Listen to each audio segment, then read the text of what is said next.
more than 90 years, St. Cloud State Hockey has had a home in the Granite City. Boasting two Hockey Hall of Famers in Frank Brimsek and the late Herb Brooks, many players and coaches have made their mark on St. Cloud State hockey lore. With former St. Cloud State greats like Mark Parrish and Brett Hedekin, to more recent standouts like Jack Ashawn and Jimmy Schultz, two Patty Kazmaier Award finalists and 16 Division I All-Americans have paved the way for current St. Cloud State men's and women's teams to continue the Huskies hockey tradition. This week's guest is one of many who have made their mark on St. Cloud State hockey history as the Huskies Warming House podcast presents this week's Healthy Scratch interview segment.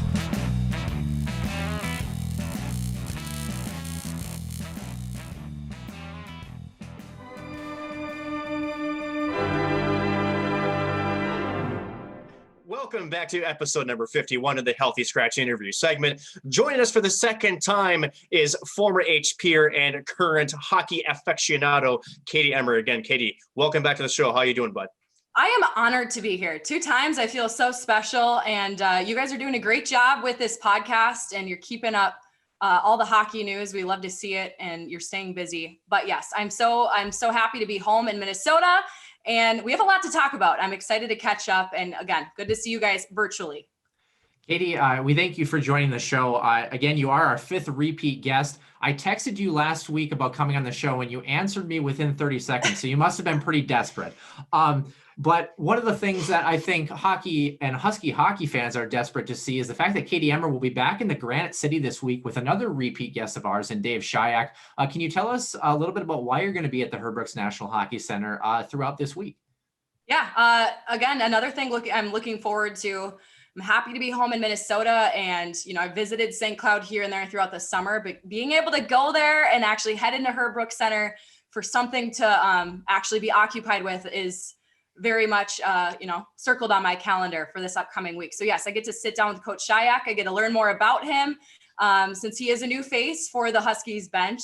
Got to give a shout out to Brian Stanley, a professor and a mentor and a former producer for me at Husky Productions. He gave me the call, said, "You want to come up?" And of course, without hesitation, just like when you asked me to be on the podcast, without hesitation, I took that opportunity. So looking forward to heading to St. Cloud. It's only a couple hours away from where I am right now. So it'll be fun. It'll be fun to get back up to the Granite City.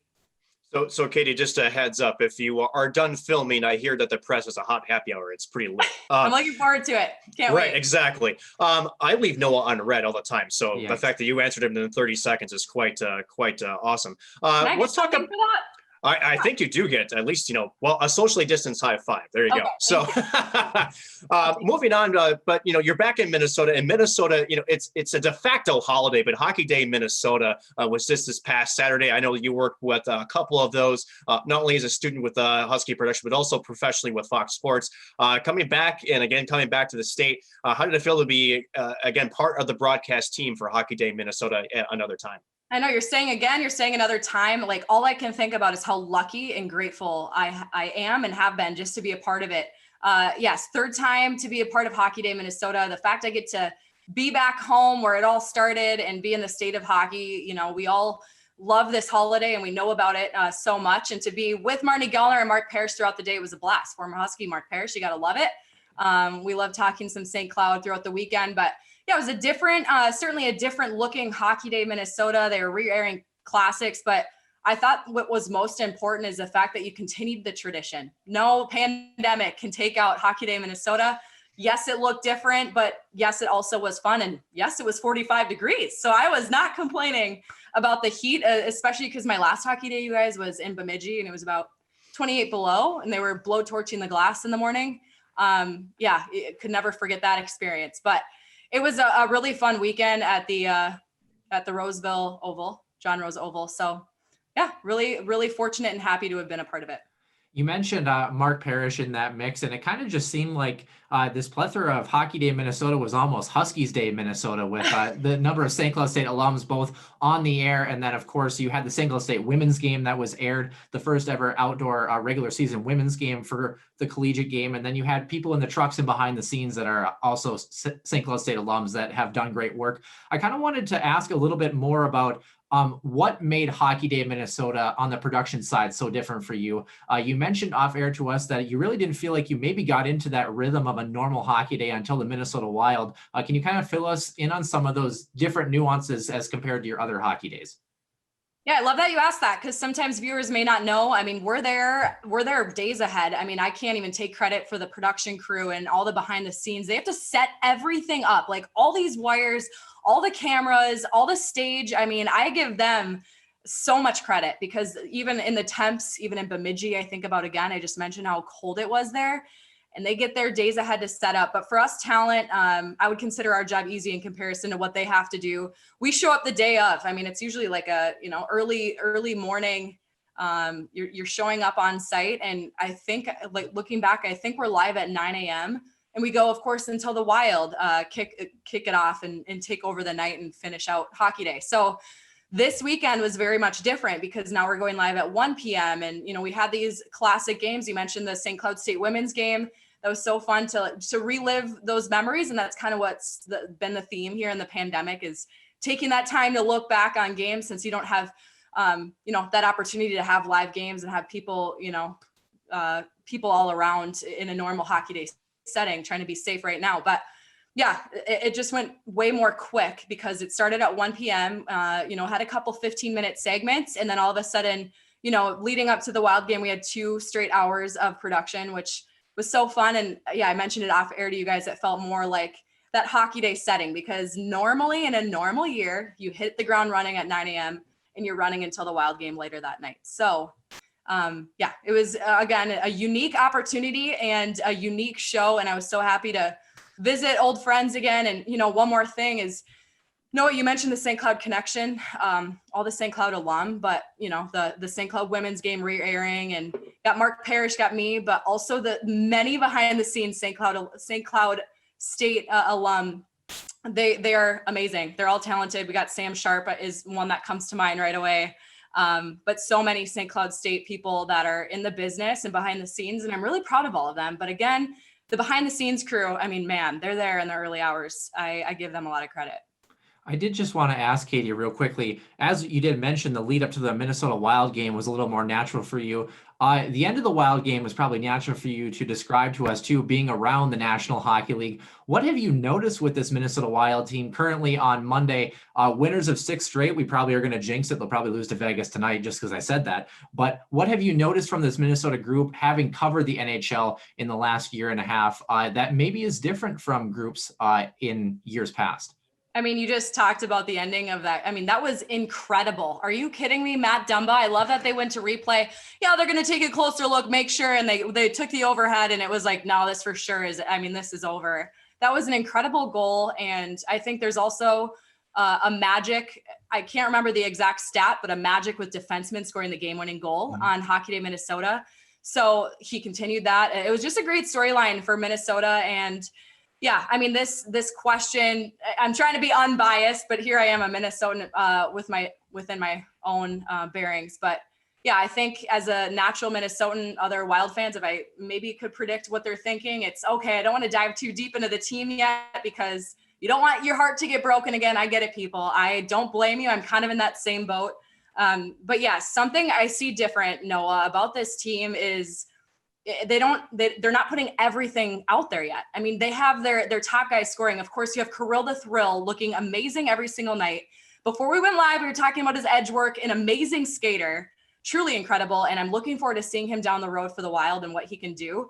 But right here, right now, I mean, I even have these numbers in front of me because I was talking with you guys about him. Zach Parise has 8 points. So, I mean, you're looking at these guys on the bottom of the list, Parise and even Spurgeon. I know defensemen are heavily relied upon to get the points up there, but he's also a top scoring guy for the Wild in regular years. So you have names at the bottom of the list here that still have a lot more to give. I think if that depth really steps up, including their power play, which has so much work to do, but you still have, some games ahead to do that. I think you're pretty good with your chances. Of course, you do have to improve that. You have to keep your wins consistent, your top guys like Kaprizov, Greenway, Eric Sinek contributing. But, I think if they really step all of that up, they have more weapons on deck. And, that's something I see different with this Wild team. They're not putting everything out there. They still have more to go. So I think that's exciting for fans to really think about and to look at. I think this could be a really good thing. But, I mean, as we're speaking tonight, we have a Vegas game coming up, and who knows what can happen. Vegas is a great team, Katie, but I want to ask you a fashion question, if you don't mind. Fashion. I love it. Fashion, I know. Who would have think me, the fashion guy? Well, spoiler alert, I'm not. But don't you think that the jersey and the aesthetics between the reverse retros of the Kings and the old North Stars, I mean, that hockey day, that probably might have been the best looking hockey day on the ice that we've probably seen. What do you think of the reverse retros for either team? I really do like the Wild's, throwback to the North Stars too. What's your thoughts? I thought that the Kings were Mankato State for the whole night. I was like, this is the Mavericks. I don't know what you guys are talking about. No, I can't even go as low to say they looked like, no, because the Mavericks are doing pretty good. So I can't even say that. But they did look like the Mankato Mavericks to me. Yeah, I thought the reverse retros are, of course, an awesome ad.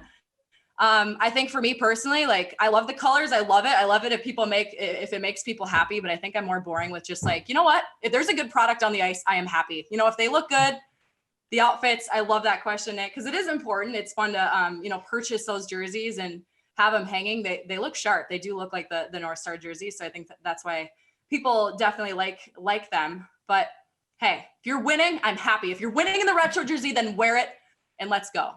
Yeah, that number 97 for Kirill Kaprizov sure looks pretty good on everybody's mantle, I would say, getting those reverse retro jerseys. Katie, I want to transition into something. By the way, the last defenseman to score in overtime on Hockey Day Minnesota, Nate Prosser, Elk River native, 2014 against Dallas. Suter, I think, is also pretty proficient on Hockey Day, but yeah. Can we also mention the fact that Ryan Suter is still on the power play and does the same zone entry where he skates into the crowd of people and then drops the puck to the guy behind him and just stands there? Every team in the National Hockey League knows it's coming, so please take him off the power play. It's also, you could think of in the reverse, since we're talking about reverse retro. I mean, maybe sometimes you're thinking that he can't be doing this. Maybe it's that mental, like, he thinks that, other skaters are like, no, there's no way he's going to do this again. So maybe it's like a mind game. Are you picking up and down? The only argument, Katie, against that was Mikko Koivu had the exact same shoot up move every single time, and for some reason he was over 50% on that move throughout his career. So I don't know, it's just something, it's just natural sometimes, right? Yep, you never know. All I know is it's exciting to think that power play, if that improves, it's so low in the league right now, and there's potential here with this team, and I think it's exciting, but of course you still have to continue to win your games. You got St. Louis not that far behind you in the Honda West, and you still have, the Vegas Golden Knights to take care of. It's going to come down to it and come down to the final game, but this 52 game season, you can't mess around. That's one thing for sure. And you got to stay consistent. So we'll see.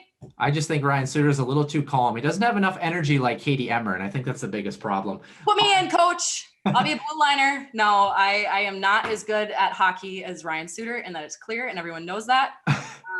So I guess this is a random question that you maybe just think of. If you were playing hockey, I mean, what position would you want to play? Would you want to be the star center? Do you want to play wing? Do you want to be taking clap bombs from the point, stopping some pucks? I mean, what's the deal? I couldn't be a goalie, though I was in net quite a bit in my younger childhood years. Always in net for the brothers, just supporting, being a good sister. I tried D in high school. I was at a captain's practice once, and I can skate backwards, and I have some edges, but I'm not that great at like flying backwards. And I feel like that's something that I just wouldn't like to do, is just being able to skate so far back. But yeah, I mean, taking clap bombs from the blue line would be amazing. I feel like I'm more of like a center, if we want to tie in like the energy, right? Like I feel like I have a lot of energy, play that 200-foot game, be everywhere, get dirty in the greasy areas and greasy in the dirty areas. And okay, this is getting crazy, but I feel like the forward. Pucks and deep all day. Katie, what my original question was going to be about 5 minutes ago, and it is something we do need to touch on. That is a little bit. He does this a lot. It's okay.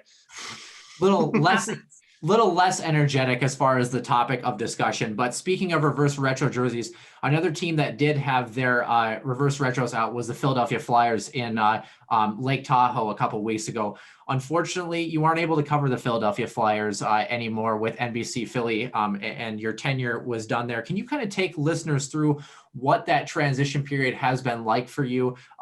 Things that you're going to miss from the city of Philadelphia, but things you're also looking forward to throughout that transition. Take the floor. This moment is yours here.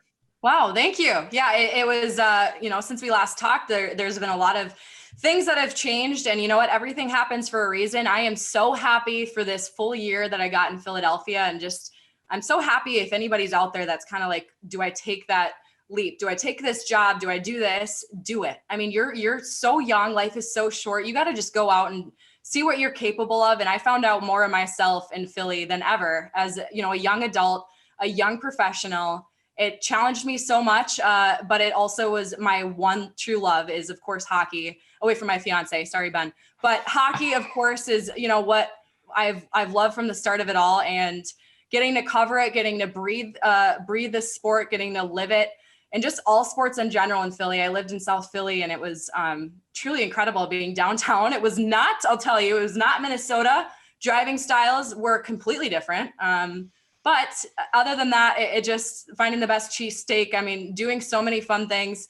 I'm so grateful for it. And I'm happy to have had that experience. It was so fun. And, you know, it went quick. It always does. And I wish I had more time there. But here I am looking forward and looking at, you know, more of what's to come and hoping it's back in hockey soon. But I feel like I get that hockey sense. There's nothing better than to be in the state of hockey.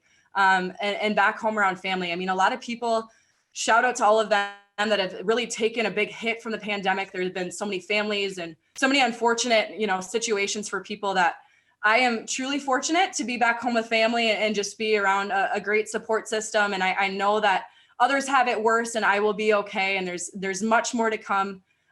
So yeah, again, happy to be home, looking forward at, you know, everything that lies ahead, but we don't know what that is yet. That's the beauty of life and just living the freelance life. And I mean, some little thing on the side, I say little, but it has been a big project and a lot of fun has been covering the Madden championships, working for EA Sports. I'm currently sitting in this studio that they set up for me in my house. So it's been incredible to see what capabilities come about from technology. I mean, look at you guys doing your podcast, having it virtual. I mean, throughout all of this, if there's a positive, it's that there's so many things we learned we can do in this industry. Like never did I think as a sports broadcaster, I'd be working from home. So here we are.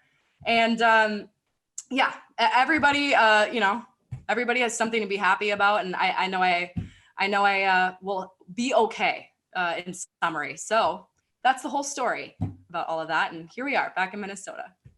Katie, I'm going to stick with some off-camera stuff because you had, I would say, a personal kind of high point here the last couple of months. I want to, if you are comfortable sharing, maybe some personal news, maybe something that is on. Maybe it was a good surprise. We'll put it to you that way. Yes. No. I a non-professional work news. I've been dating my wonderful Husky former captain for 4 years at this point. And yeah, he proposed a breakfast table on a January Saturday morning. And here I am also planning a wedding. So looking forward to this summer when we'll get married and, having, again, just that life side of things that really, I'm so happy with, life. I've said, like 8 times, but I'm happy with everything life-wise. And I know that career-wise will follow shortly, but yeah, right here, right now, so pumped and definitely was very surprised. And yeah, it'll be really fun and a lot to look forward to. So here I am. Speaking is just to follow up on that real quick, Katie. Yeah. Planning for a wedding. You said there was going to be this summer, right?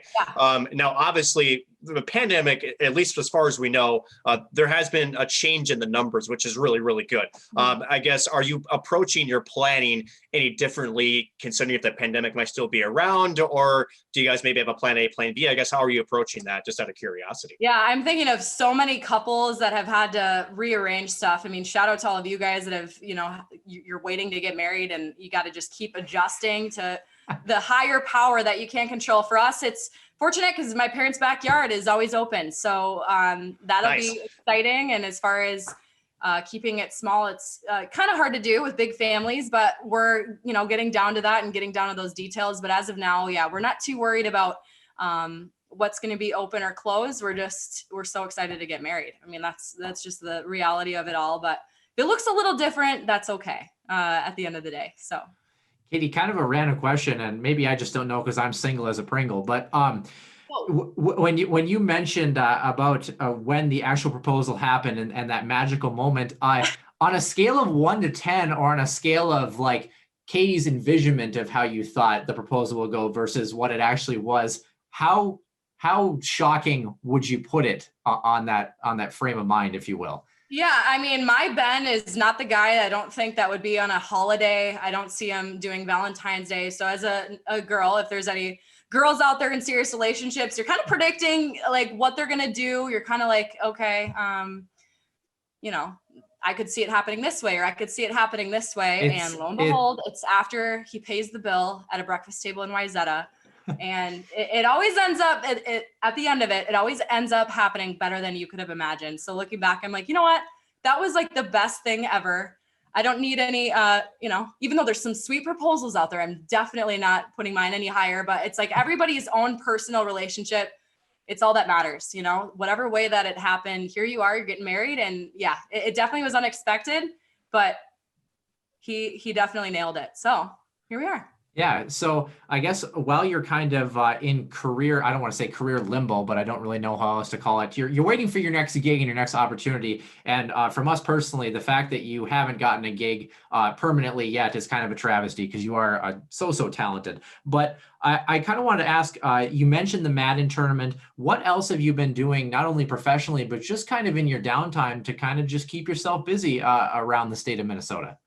Yeah, I mean, I love that you asked that because it's so important to just take advantage of this free time. In sports, we don't always have that, right? So I do envision things getting back to normal soon. Thank you so much for the kind words. I want to be happy and keep myself busy either at an arena or anywhere else, whatever it's going to lead to. We'll see. But yeah, just really taking advantage of this free time that I have now and watching hockey and learning new things. And yeah, planning a wedding too takes up a lot of time, but I just think it's really fun too, to just really take advantage of being around family and just take any opportunity to. I mean, I'm actually here, I am tying in like a lesson, not really a lesson, but like if a student calls me and wants to ask about like how I got to where I am, I always bring up just taking any opportunity. Like, I don't care if it's behind the scenes. I don't care if you're editing a graphic for some show for Buffalo Wild Wings or anything else. It's all so worth it. So I feel like I'm back at that point to just be like, whatever I can do to, you know, expand my horizons and take any challenge. And again, that ties into Madden. Would never have expected I'm covering Madden. And it was such a blessing to just come about because that industry is booming. And for me, I love being around it. It is so fun to see and just really so fun to learn and to just grow as a young professional. We always want to, you know, do our best. And yeah, if I could tie in a lesson, it's really taking advantage of that time and just never saying no to an opportunity or never saying no to coffee. It's always good to meet people, even if it has to be virtually now, but it's always good to do. Really quickly, Katie, could you explain a little bit more about the Madden event, just so our listeners kind of understand what exactly your role was and what you were actually covering? Yeah, so pre and post game host for the most part. The Madden games, we got done with one tournament, the Madden Club Championships, and it started back, I believe, November or late September, and it just got done a few weeks ago, and it led up to the final championship, which was featured on ESPN. It was a blast to do, and like I said, the capabilities of technology have been so amazing. But I do have one cord that's going to an internet router, and all I was thinking about was this one cord, the dog tripping on it, something going wrong. It didn't happen. It went all well. But yeah, just pre and post game for that. We open up the show. I have some analysts on the East Coast. I have an analyst in Arizona. Like, everybody's all over the place. My producers are in California. And we're all just communicating with each other. Like, it's pure TV magic. And yeah, doing the halftime, anything like that. Just it's if anyone hasn't played Madden, it's kind of your typical football game, especially, of course, virtual, but it goes a little bit faster. I'd say games were roughly like 40 minutes. We had 4 games a night leading up to the championship, and just going through each division was so fun. And the Vikings didn't make it, but he made it far, which is good. That's realistic. That's good. Yeah. Yeah, I'm sorry. But yeah, just all those different teams and really, like I said, just learning more about an industry that I really haven't gotten to see a lot in my young career and expanding my horizons. So it's been really fun to be a part of and still utilizing my tools as a host per se, and learning new things about technology, because all the people, like I said, are spread out everywhere. All of my very talented behind the scenes workers and people are like, okay, can you move this? And then can you turn this on and rearrange this? And I was like, Derek Silvestri would be so proud of me right now. I have literally set up so many lights. I did the 3-point lighting. I set up a green screen at one point. And for those listeners that are like Derek Silvestri, that was a professor at St. Cloud. Shout out Derek. Shout out Husky Productions. But yeah, that's also been so fun within itself. I'm like, wow, I could like set up a full-on TV studio now. I won't go that far. I'm not amazing at it, but I have learned a couple new things. Katie, out of curiosity, let's stick with the EA Sports thing. Are you a video gamer by chance? That's been like the $1 million question. I feel like I have to answer the question, not yet, but I very much feel like I could. And it's one of those things like Kirill Kaprizov, when we talked about his skating before we started recording, he makes it look easier than it looks, right? He makes it look easier than it is. And I feel like it's that way with Madden. They make it look easier than it is. So I feel like I have learned a bit and I'm like, oh, you can do that. Like, this is the new patch. Look at this update. Like, oh, you can now do this. And then I'll probably get a controller and not have any clue, but haven't played yet. Played Chell growing up. I think like NHL 12. I remember going to GameStop and getting like the discounted one just so I could like play it. And my biggest move was just like laying on the ice to block a shot, like just like laying on the ice. And that's about it. So no Mario Kart? Mario Kart. I'll give Mario Kart a shout out on Nintendo 64, but haven't dove into the Switch or dove into the PS3 or anything like that. I love it.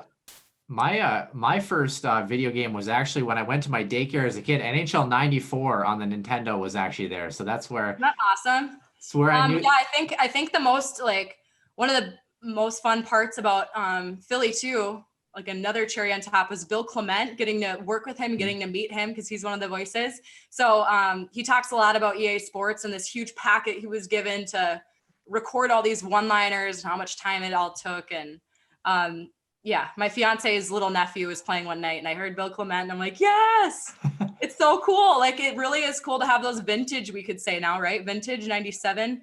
Yeah, NHL video games, but the years he did it exactly escaped me, but he definitely was on them for a few years. Yeah, and I think if I'm not mistaken, I think there was a package from Ray Ferraro, who is the Ice Side guy in the current edition. He mentioned it's somewhere around like 40 or 45,000 lines that they have to go through that potentially have a point at some. They probably have to redo a few, like a lot, not a few, several of them, is what Bill told me as well. So I would imagine, yeah. It kind of feels like our show. I feel like we redo things more than actually doing the actual show. But speaking of a team that. Speaking of a team that actually maybe needs a little bit of a redo coming up this weekend in their final game of the regular season, Katie, have you gotten a chance to check out the men's hockey team a little bit and keeping tabs on what they're up to? They have the potential if they get a win this upcoming week, but this men's hockey team, have you gotten a chance to check them out at all? Do you know kind of where they're sitting, and do you believe that maybe this is the year that they can make an impact in the NCAA tournament? Yeah, I'm always keeping tabs from afar, though I'm not diving into the X's and O's as much, but certainly from afar, I mean, I feel like in years past, especially like 2018, 2019, it's like they're top in the national rankings. Like, they're always up there, and then they seem to trickle down when playoffs come. Right now, I pulled it up again because number 8, of course, in the standings, and I think they have good goaltending. They have some good, of course, leadership within Easton Brodzinski. I mean, that's a guy I feel like that's going to go really far in the NHL. A player I was lucky to cover when I was there and knew he would do a lot for the program, and so many other names. So looking from afar, just from that, I feel like there is that potential. I feel like they could sneak up and do something here, closing out the season. But seriously, like, if I could go back as even a college student, but also like an athlete, as a hockey player, this is a crazy year to fight through. Like, all these players, the entire NCHC, the entire NCAA. I mean, this is a lot to have to deal with as a, college student. And of course, they're athletes. They can do it. They can get through it. But I feel like that also has to be, shouted out, that effort that's there for everything they have to go through to be able to even play these games. But we will see. I have high hopes. Always rooting on the Huskies, and you never know. You never know. They can sneak up, but I feel like this is better than having them fight so hard and be so good throughout the regular season. No? I mean, this could be a little bit better. Yeah, we've talked about that, how that adversity might make a difference. One of the caveats to this, and I'm glad you mentioned kind of the season that's in flux, if you will. These St. Cloud State seniors, technically their eligibility rules do not count this year. So if you're a St. Cloud State senior, Katie, as a player, just in your own personal accord, would you stay with this Huskies team for a 5th year and play another year of college hockey? Or are you kind of like, I want to get to the professional world. I want to, I guess probably a better question is, Katie, if you could go back to college for a little bit, would you do it? I think that really it depends on each person. Cause I think about as a broadcaster, I was so excited to get out and just see what the big professional world had, but extra college is always a great option. And I feel like if I could somehow imagine a Division I men's hockey player at St. Cloud State, knowing the competitive nature of these guys, like I wouldn't be surprised if you see all of them coming back. I mean, if you have that eligibility and hey, why not look into other things for classes and see if you can maybe, I don't know if you can get a minor in 1 year. You can, right? It's possible. Yeah. Or just start becoming a broadcast major. Just start a whole new major. You can always do that. Husky Productions, they'll be booming. But thinking about the competitive nature of these guys, I would not be surprised to see them returning. And I feel like, you know, going back to what I said about it's a lot to fight through and a difficult year. This is such a, you know, cherry on top for a senior right now. You have that option. Like how sort of, if I can phrase it, lucky, but then again, you know, it's still tough, but it is kind of lucky for you. You have that option to be able to go back. I wouldn't be surprised if we see those guys returning, but we'll see. I guess to kind of build off that a little bit, you know, for these guys, you know, eligibility and have you whatnot. But don't you feel, Katie, that, you know, just as we all, you know, face tough decisions, you know, whether it's for our good or maybe our interests and our wants or needs, I guess what do you think could go into a decision like that? I know that, you know, probably you're going through some of the motions, maybe have, you know, some offers coming at you here and there. I guess, you know, if you are in that position, what some of the things you're considering as far as what makes you stay, what makes you go? I mean, it's not an easy decision. I love this because I stopped playing hockey in 4th grade and I always wanted to play again. So now I can like envision myself as like a college player to answer that question. But it's very hard for me to envision that. And you know what, those thoughts, it's a great point that you bring up because it definitely is not just an easy decision. Like, oh, I'm coming back. Even Jimmy Schultz, a name out there, somebody that didn't have obviously an extra year like this pandemic presented, but I still remember those scouts, like everybody's always coming to his games. And even his junior year, like they were saying, please come. He and other players have had that too, but throughout the league, especially, but the NCHC, I just think that some players just love their team. And if they're a strong leader with the team and they have a chance to continue to be that strong leader and really take advantage of another year playing the sport they love, because there's uncertainty in the professional hockey world. You never know what you're going to end up at. I think like if I was in that position, I'd evaluate how much playing time I'm going to get. Like, yes, it's the pros. It's way different than college hockey, but having the experience and the camaraderie that you've already had for the last 4 years, and you can consider, okay, am I going to play in the AHL, I'm going to play in the East Coast, or am I going to get to the show right away? I think you evaluate how successful you would be on that next step, or if it needs some more time. Because even if you're going to look at that and you're going to look ahead, those players that specific, I think all of them, you would want to play professional hockey.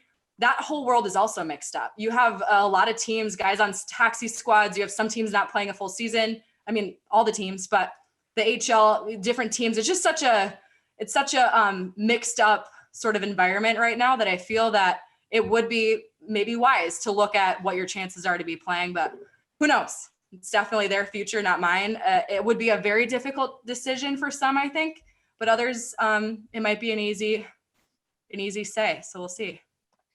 Do you think that the culture that St. Cloud's men's program has built, you know, plays a big part in that too? And I say that only because, you know, we've talked to a lot of these guys here on the show, and they rave about the culture and just how close this team, you know, these teams are. And granted, you know, your future is one thing, but, you know, it's the people, as you mentioned, you know, you're back home and with family. It's the people that you surround yourself with that, you know, that can help you celebrate those moments and to be there when those moments maybe aren't quite so high. I guess, for this program, I mean, for this team, and I guess even going back to a guy specifically, Kevin Fitzgerald, I guess he's not a high skill guy per se, but, you know, for a guy like him, you know, I don't even know where the hell I'm going with this, honestly. How tough is it to leave your brother after fighting the trenches for 4 years? I mean, I guess that's got to be very hard as well. Yeah, there's no chance senior night is an easy night for these guys to be like, okay, this is it. Like I'm officially, it's one, you're growing up, two, you're done, like in a way with that chapter of life. Like every closing, every closing I'll use chapter again is never like an easy thing to get through. And for some, it's, on to the next. It's not a goodbye, it's a see you later. Like, here we go.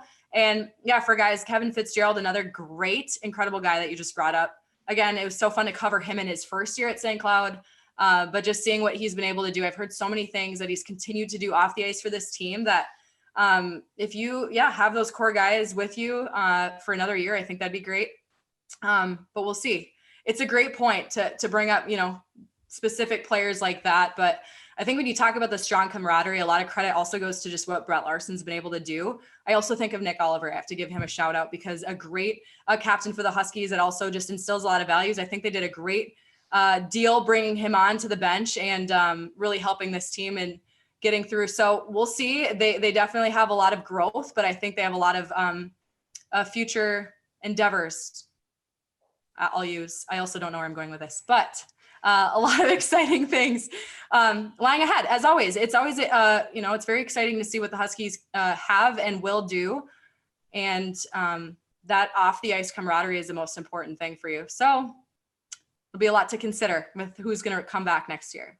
Well, we do know where we are going here, Katie, and we know that we thank you for taking the time. I only have a couple more questions for you, and thank you for joining us. And I have two questions left. And my first one, as you're waiting, you're closing that chapter, one chapter of your life in terms of your professional career, and opening another. I know you're going to stay as a broadcaster. You're going to do great and phenomenal. But if you could go back in time and someone said, Katie, you can't be a broadcaster, you have to be something else, what would be another career or like a set of careers that you always thought would be kind of intriguing for you to do if you weren't ever a broadcaster? A spin instructor or a police officer.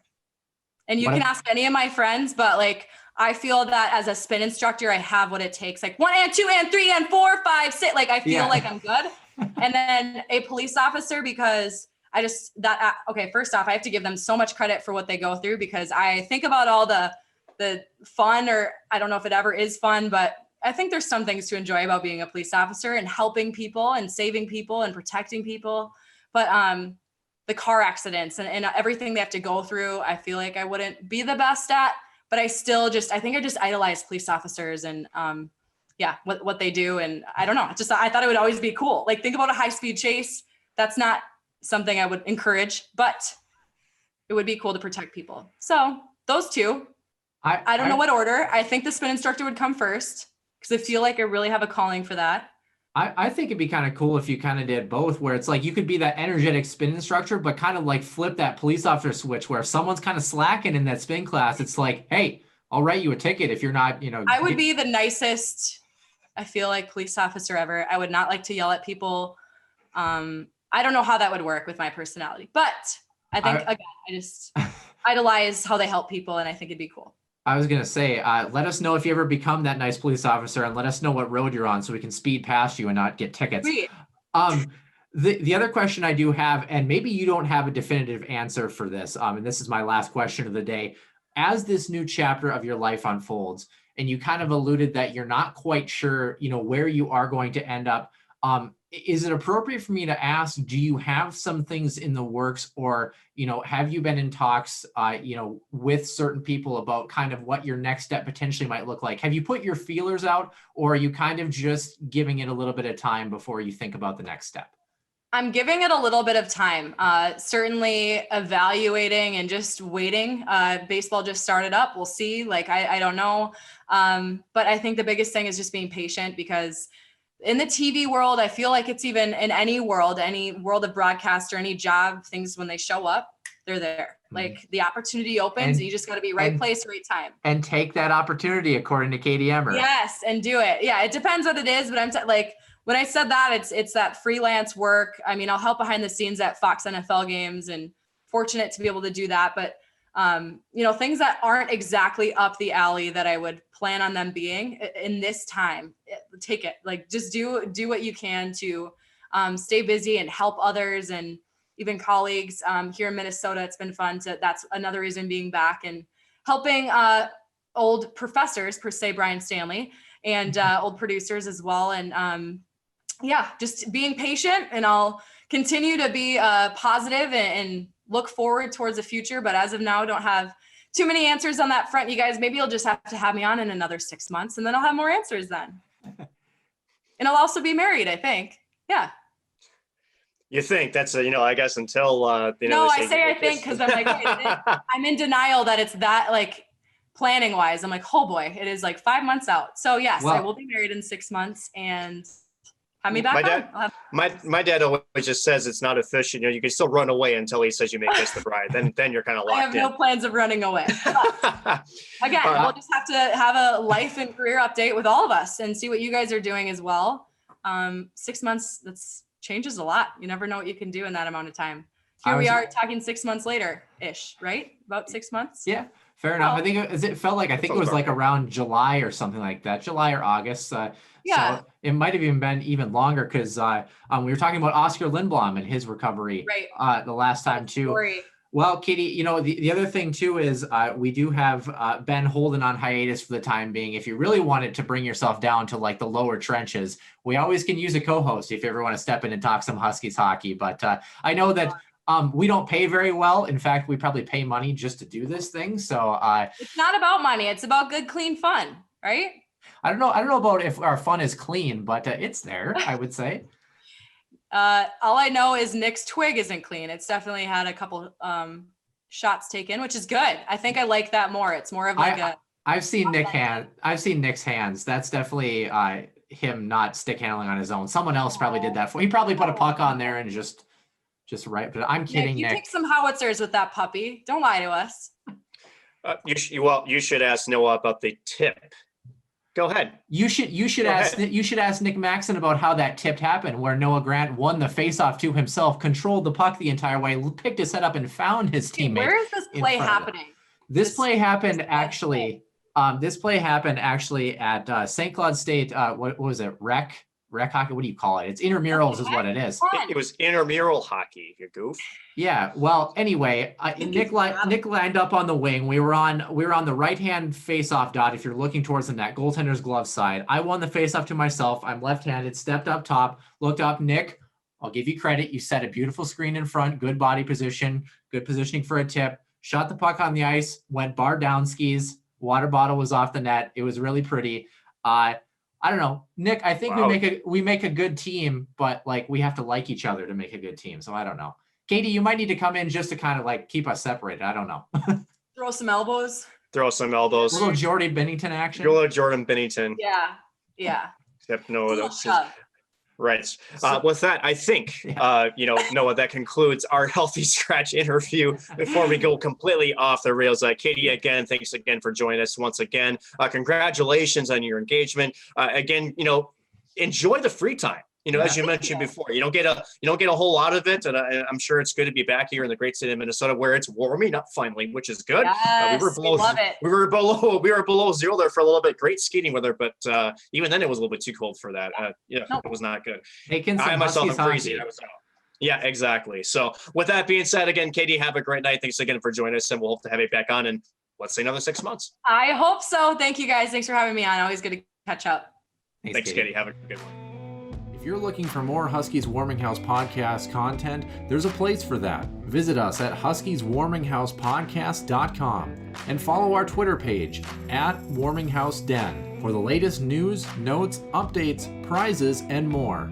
Don't forget you can find us on Podbean, Apple Podcast, TuneIn, Spotify, and more. We also are on Google Podcast and would love to hear your feedback on the show. Drop us a line at huskieswarminghousepodcast@outlook.com or leave us feedback in the feedback section of the Huskies Warming House podcast website. And finally, if you know any Huskies hockey alumni who would love to be on the show, let us know and we just might make it happen.